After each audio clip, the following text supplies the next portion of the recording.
Waalaikumsalam warahmatullahi wabarakatuh.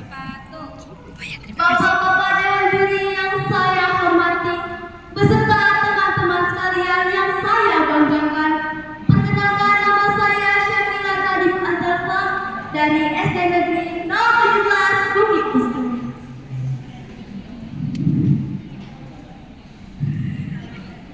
Rasakan ini, ya!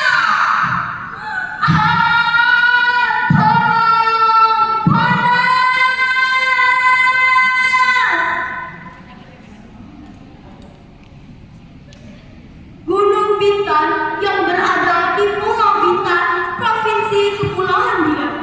Penasaran bagaimana asal-usul legenda Gunung Bintan ini? Silakan simak cerita berikut ini. Gunung Bintan yang berjarak 50 km dari kota Tanjung Pinang adalah satu-satunya gunung yang terdapat di Pulau Bintan. Begitu juga yang namanya Gunung Demit sebenarnya belum bisa dimasukkan sebagai kategori gunung karena ketinggiannya hanya di bawah 500 meter di atas permukaan laut. Begitu juga dengan sebutan gunung-gunung lainnya yang hanya membentuk bukit seperti Gunung Kijang, Gunung Kuas, dan lainnya. Di gunung ini bukan hanya mempunyai nilai sejarah, tetapi banyak menyimpan khasanah cerita rakyat. Tepatnya di kaki gunung ini, di Desa Bentar terdapat makam-makam keramat yang dipercayai sebagai makam Wan Malini dan makam lainnya yang dianggap keramat. Di gunung ini menurut ceritanya pernah ada 5 pahlawan bersaudara Melayu belajar ilmu kebendekaraan, yaitu Hang Tuah, Hang Jebat, Hang Kasturi, Hang Kecil, dan Hang Lekir. Di gunung ini pula pernah menjadi pusat kerajaan Bintan yang terkenal dengan rajanya Iskandar Shah. Kononnya mula hiduplah seorang gadis yang parah cantik dan budi bahasa yang bernama Bintan. Bintan anak yang penurut, kecantikannya itu terkenal hingga sampai ke pelosok negeri. Hingga suatu ketika seorang pemuda bernama Dai mengetahui kecantikan gadis yang bernama Bintan itu. Tersangat cintalah si Dai ini kepada si Bintan dan diperbuatlah si Bintan untuk menjadi istrinya. Dengan penuh keberaniannya, Dai pergi melamar Bintan kepada kedua orang tuanya. Kedua orang tua Bintan merestui hubungan mereka berdua karena dari Dai baik-baik saja dan dari keluarga juga sudah terpandang. Maka kedua orang tua Bintan menerima pinangan dari Dai. Syahdan tibalah saatnya kedua mempelai itu menikah dengan meriahnya. Tentang mengungkapkan rasa kekagumannya kepada kedua mempelai itu. Kedua mempelai itu duduk serasi di pelaminan ibarat pinang di belah dua. Alkisah, jadilah mereka suami istri yang berbahagia, susah senang mereka lewati bersama sebagai asam garam hidup berumah tangga. Kebahagiaan itu makin bertambah karena kelahiran putra tercintanya yang kemudian diberi nama Demit. Demit, anak yang lucu dan lincah, membuat suka melihatnya. Banyak sekali orang yang datang ke rumah keluarga bahagia itu. Terdapatlah satu wanita yang bernama Jakas. Jakas diam-diam merasa suka dengan Dai dan cemburu dengan rumah tangga orang lain. Dan mulailah si Jakas menggoda-goda dan merayu-rayu. Tetapi pada saat itu Dai tidak tergoda. Lama-kelamaan lemah juga hati si Dai ini. Terjalinlah hubungan antara Dai dan Jakas tanpa sepengetahuan Bintan. Bintan yang selalu berbaik sangka hanya menghina hubungan mereka berdua, hanya sebatas teman ataupun saudara. Hingga suatu hari terbetiklah berita bahwasanya si Dai ingin menikahi si Jakas.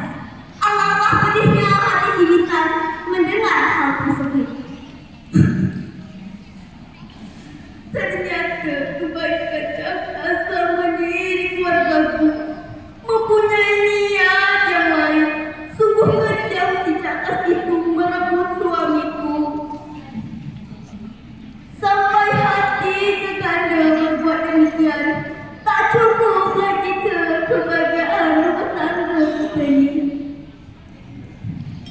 Adinda, walaupun Kakanda menikah lagi dengan wanita lain, tetapi tetap cinta Kakanda pada Adinda, ananda kita si Demit, tak akan berbelah bagi.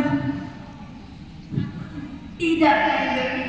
Kanda sekarang cakap macam tu, tapi lihatlah cinta Kakanda pada Adinda, anak beranak akan luntur. Sudah, kalau Adinda tak mengizinkan restu, Kanda akan tak menikahi si Jakas. Setelah itu, Dai pergi keluar rumah dengan membawa amarah. Hati siapa yang tak sedih ditinggal oleh suami tercinta menikah lagi dengan wanita lain.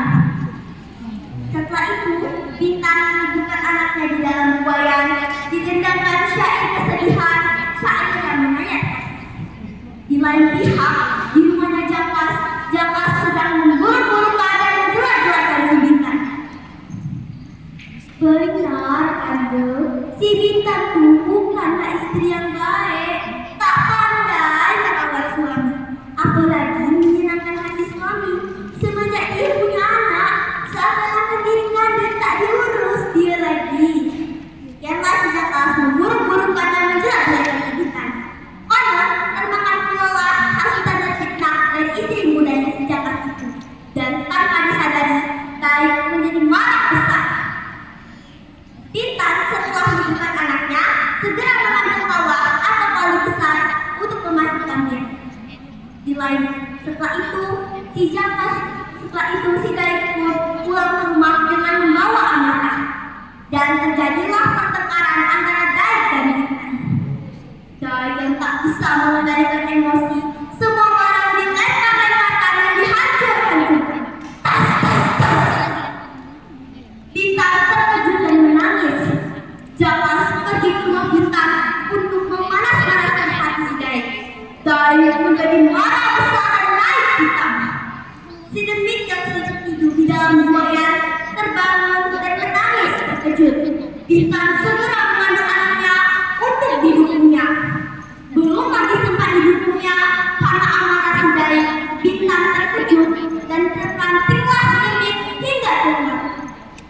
Bintang berusaha mengambil anaknya, tetapi maksudnya itu dihalangi oleh Jakas. Setelah itu, terdengarlah suara guncangan yang sangat besar yang membuat mereka bertiga terkejut. Dai, Bintang dan Jakas pun keluar untuk melihat guncangan yang besar tadi. Karena kehendak Yang Maha Kuasa, anak-anak tercipta sendiri telah menjadi batu yang membentuk bukit. Anakku, Demit anakku, Demit anakku.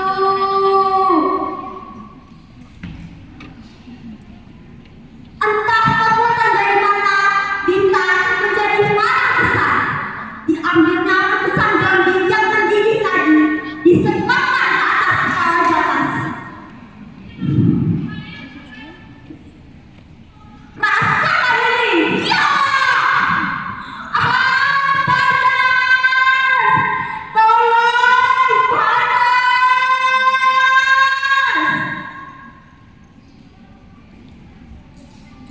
Jakas pun tewas dan menjadi batu yang membentuk bukit.